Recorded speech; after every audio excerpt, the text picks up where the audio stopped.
Many small business owners are saying the process to get their PPP loans forgiven is still too difficult despite changes from Congress. Liacko spoke with one banking group pushing for automatic forgiveness.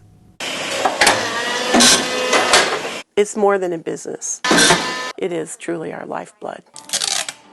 It's a story 91 years in the making. I'm the third generation out of 5. We're really part of what goes here because we have a legacy that we're continuing. A tradition of artistry. Grandfather learned bookbinding in the King's Court in Copenhagen. A family heritage Gail Lindley was desperate to save after COVID-19 slowed her business to nearly nothing. There's an invoice in here from February 26th that we haven't been paid for. There was a lot of sleepless nights because we were wondering, how are we going to do this?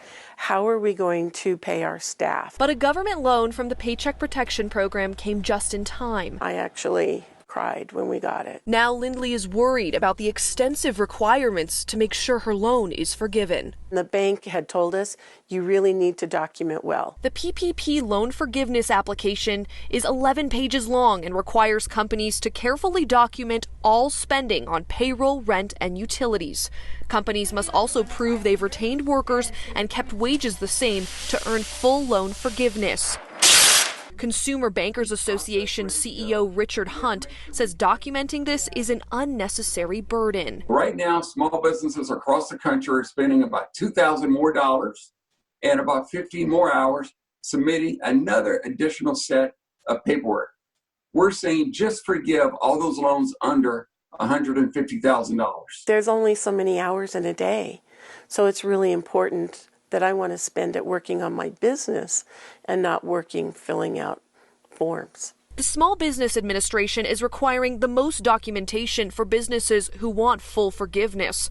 With the changes President Trump recently approved, businesses have 24 weeks instead of just 8 to use the funding, and only 60% of the loan needs to be used for payroll. We can make that money last a little bit longer and be more thoughtful on how that's doled out. These changes are helping many, but Hunt says more needs to be done to lift time-consuming burdens off small businesses just getting back to work. Most small businesses operate at a very, very small margin, and any disruption in their business will cause them to go bankrupt. For Lindley, she says automatic forgiveness would help a lot. She's just hoping all the bookkeeping she's done will be enough to keep her family's story alive. In Denver, I'm Liacko reporting.